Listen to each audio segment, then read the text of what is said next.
Hello all.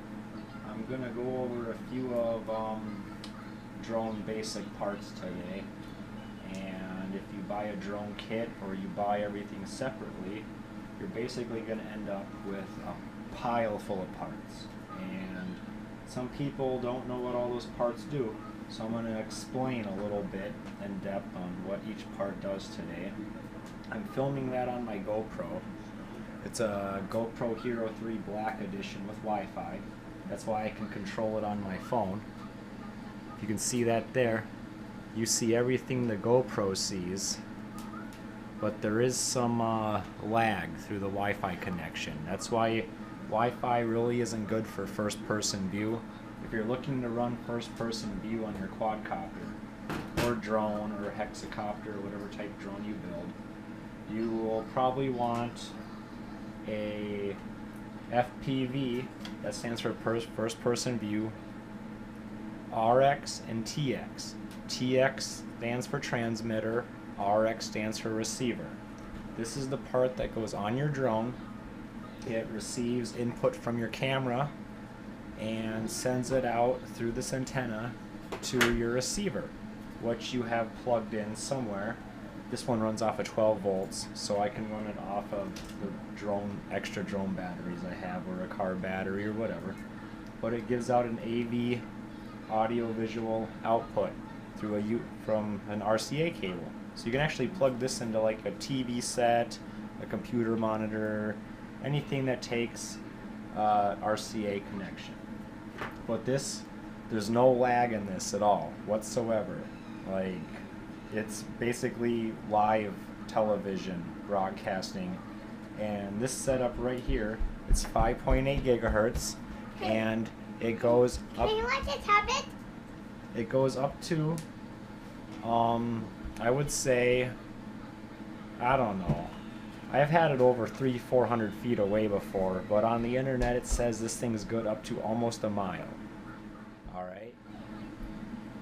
Alright, I'm back. I'm filming this here at my kitchen table. There isn't much space in my house. I live in a mobile home. But anyway, I'm a family man, and drones are just kind of my hobby. So we just covered first-person view parts. This would be on your drone. This will be somewhere by a video screen on your controller or your goggles or whatever. I don't know. We'll get into more about first-person view later on. I myself am just getting in the first-person view. I've never had it before on any drone, so first-person view is new to me. Now let's get into more important parts of the drone's basic parts. You have your frame. Each frame, this is a Flamewheel 450. Now 450 is 450 millimeters from motor to motor.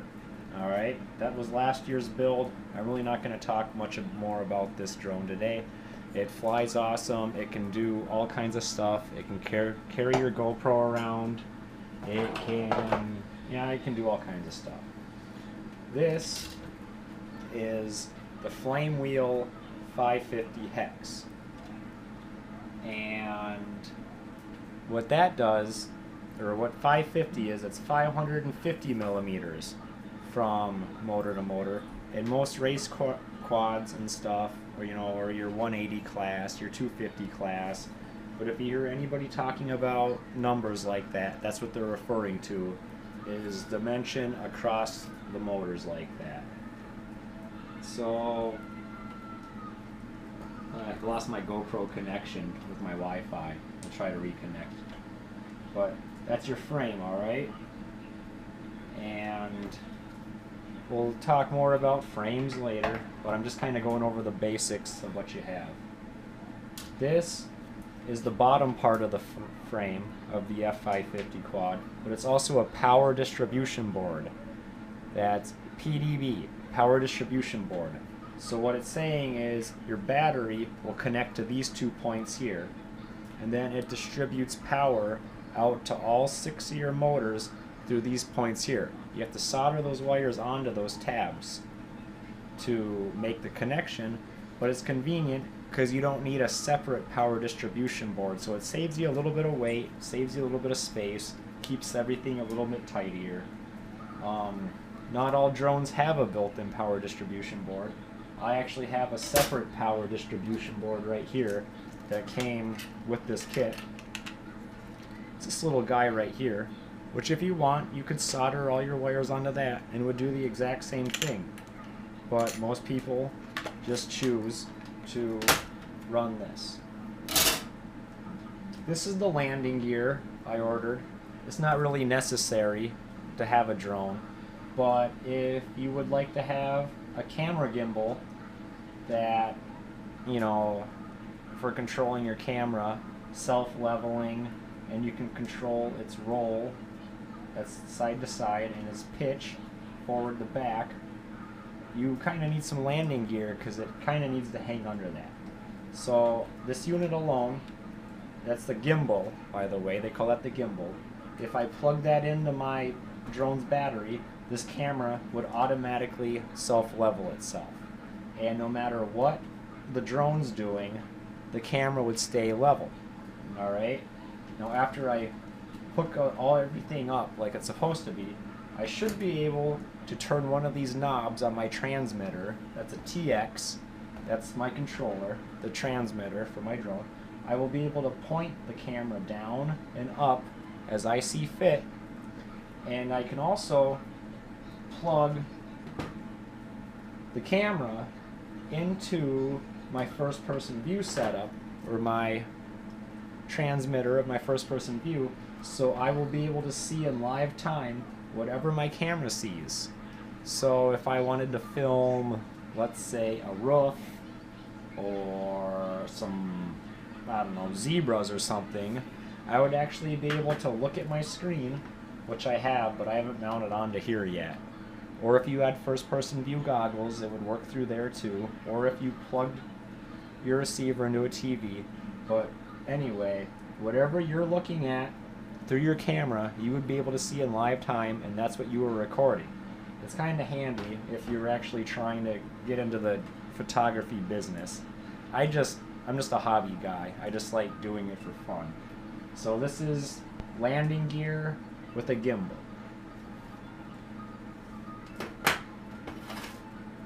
Okay, this is probably their most important piece of equipment in the whole build. This is your flight controller.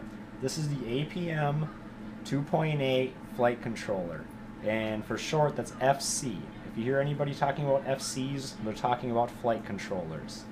Now that, it's got sensors inside this little tiny box that know its roll, its pitch, how high and down off the ground it is, and this one has a built-in compass as well, so it would even know if it's pointing north or not. But you don't run, excuse me, I have to sneeze. You don't run the internal compass on these, because when you have a GPS system, that's what this is, Global Positioning System, this also has a built-in compass inside of it, which gets the compass farther away from your motors and farther away from your electronics, so there's not as much magnetic interference in your compass, so you get more accurate readings. This will tell your flight controller exactly where it is in the world, and if you wanted to do something like flip the return to home button like that, your drone would automatically come home and land exactly where you took off from. Or you can do other GPS features depending on what you have for a flight controller and what you have programmed in. But that's up to you guys to do your own research and pick your own flight controller as see fit. I'm just a fan of APM because it's cheap and the options you get with it are phenomenal. I mean, you can do anything with this. I could program a complete automatic flight. Like, I don't even have to have a remote control. I could go on my laptop, program in for it to fly over to my neighbor's house, do 3 circles at 100 feet off the ground, come home and land, and if I push enter, it would automatically take off, fly over to my neighbor's house, do 3 circles, come back and land. I mean, it's pretty high-tech, cool stuff we got going on here. So anyway, we got your GPS module. You need one of those if you want to have any GPS or return to home capabilities. You have your flight controller. That's this here. So we've covered your power distribution board, your landing gear, your frame, your flight controller, first person view, your remote a little bit. That's kind of self-explanatory. I mean, it controls what you want it to do with your drone. And you're going to want to mount your flight controller on a vibration dampening board. It cuts out any slight vibrations your quad might be sending out through its frame, because with all those fancy high-tech gadgets and gizmos on there, you really don't want it to be, you know, vibrating, because that'll throw off its position in the world and whatnot. This here is your power module. You don't necessarily need one of these to run your flight controller. They do go hand in hand together, because your battery puts out about 12 volts and your flight controller runs on 5 volts. 5 volts will come off of this little lead here, and it will still send 12 volts out to your motors and your ESCs. Another thing this thing does is it monitors your battery voltage, and it'll actually tell you through your on-screen display or your telemetry what your battery voltage is currently running. So this is a relatively cheap part. I think it's about $4. Usually it comes with a kit if you buy the complete kit. So a power module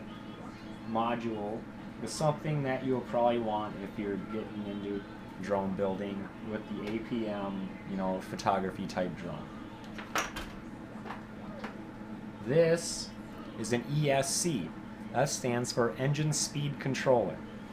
It takes input from your battery, your 12 volts, 14 volts, 7 volts, whatever size battery you have, and it tells your engine, each engine, or motor, I should say, electricity is motors, exactly how fast it should be spinning through this wire, which comes off of your flight controller. Your flight controller tells each motor how to spin, and that's how your drone actually knows how to fly and not crash into the ground and burn up into a million pieces. Each motor has its own ESC, unless you have a 4-in-1 ESC, which is mostly for like race drones and stuff. But this F550 Hexcopter is going to have 6 ESCs. These are the G-Force K series. That stands for Simon K firmware. Firmware is the program that it runs. There are other types of ESCs. I just prefer the Simon K because they're simple and I know how to work them. And these are the same ESCs as my 450 quad ran. So I bought 8 of them for my Hex build, which only needs 6. So I have 2 extras in case one of them burns out, which can happen. I haven't had it happen yet though. So that's an Engine Speed Controller, ESC.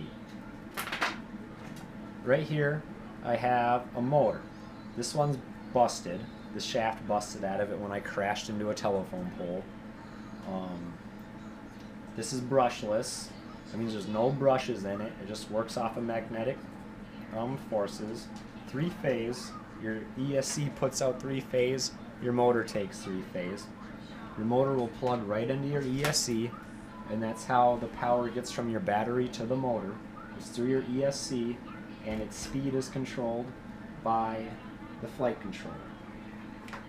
This here, this is a minimum OSD. That stands for on-screen display. So if I had, let's say this is my TV screen that I can see what my GoPro sees. If I have this plugged in between my telemetry and my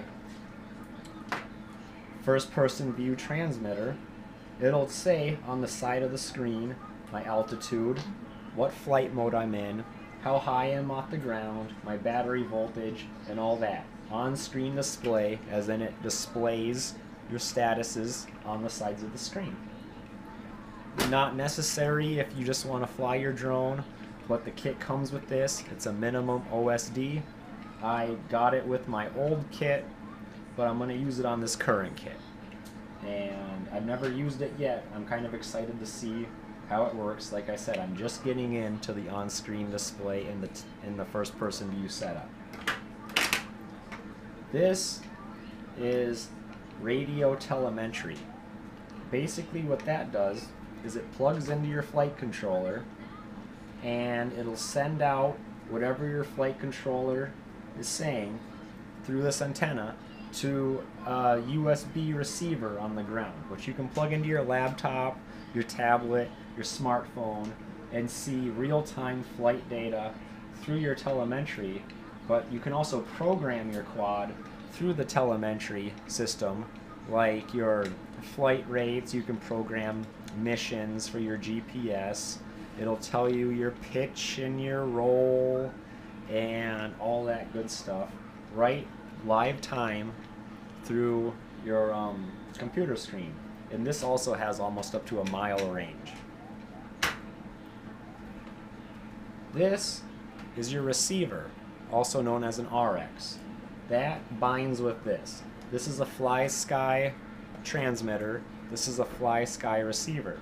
The receiver takes any inputs you give off, any of these switches, and tells your flight controller exactly what you're doing with your sticks and your switches. It's a receiver. It's 10 channels. That's why it's the FlySky IA10, because it's 10 channel. They make an IA6, that would be a 6-channel receiver. The more functions you want your drone to do and the more... Alright, I'm back. I believe we were just talking about the receiver. And you're going to need one of those. And that's what takes the signal from your remote and gives it to your flight controller. So that's your receiver. We covered motors. We covered the power module. We covered the ESCs. We covered first-person view, which this is the exact same FPV transmitter as this one. I have two of them because I have two drones. I want to get them both doing the first-person view. Except on my old one, it's just going to have a camera. That's all this thing is. This drone, it's going to use the GoPro as the camera, so I don't need a separate camera. But my other one is just going to have a first-person view camera, which that's what this is. I mean, and this thing was only like $4. So we'll get into all of that stuff later. Then you're going to need props. Usually if you buy a kit, it comes with these nylon plastic props. And I mean, they're pretty flexible, bendy. This is a 1045 prop. That means it's 10 inches long and the pitch is 45 degrees. This is the exact same 1045 prop, except it's carbon fiber. And it's a lot stronger. It's a couple bucks more.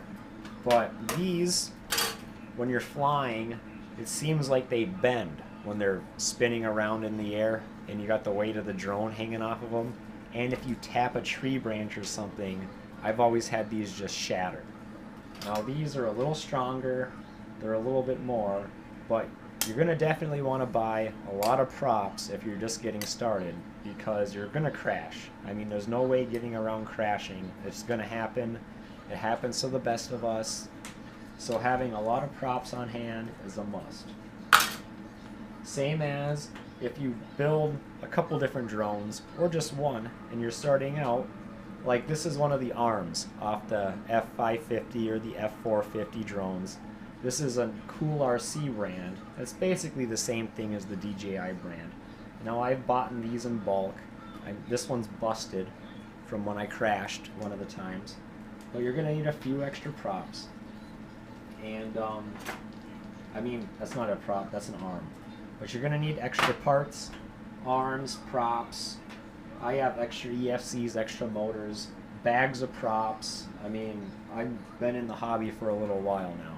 But if you're just starting out, you're going to want to get a few extras of the basics, because a lot of this stuff comes from China. And if you don't want to wait a month for spare parts, you're gonna have to have a couple extras, or else you won't be able to fly for like until your parts come in. And that's basically about all I have on your basic drone parts. And if you want to build a drone, this is what all of them run. All this stuff here, like your first person view and your telemetry is not necessary, but all drones have a flight controller, all drones have a receiver, and all drones have a remote or transmitter. I mean, there's no way of getting around that. They all have ESCs and they all have motors. So you're going to need to get a good basic idea of all these parts. And if you want to build your own drone, you're going to have to do a little bit of research and pick what is going to work best for you. Now, they sell all this stuff in basic kits, but I believe if you actually search through and do a lot of homework, you can build the same exact drone for cheaper than the whole already assembled kit, and you'll be better off in the long run because you can get better parts. It all depends on how much patience you have and how much you would like to wait. One more thing, every time you attach something to your drone, like if let's say I wanted to attach my flight controller to my anti-vibration, whatever you call that thing there, I like to use Velcro. You buy this in like a 3-foot roll, and you cut off a piece, you stick it to the anti-vibration board, and you cut off a piece and you stick it to the bottom of your flight controller, and then you can stick your flight controller to that, and it also is a little more vibration resistance, and it's easily removable. I would do the same for my receiver, I do the same for my telemetry, I do the same for my on-screen display, I do the same. I mount everything with Velcro. I mean, it's just so simple, cheap, and effective. I hope you guys got a good idea on getting started on building drones. This video was long, I'm sorry for that, but there's just so much to cover when building drones that it's gonna be long. So thank you for watching, and have a great night. Keep flying, fly safe, fly high, and keep droning on.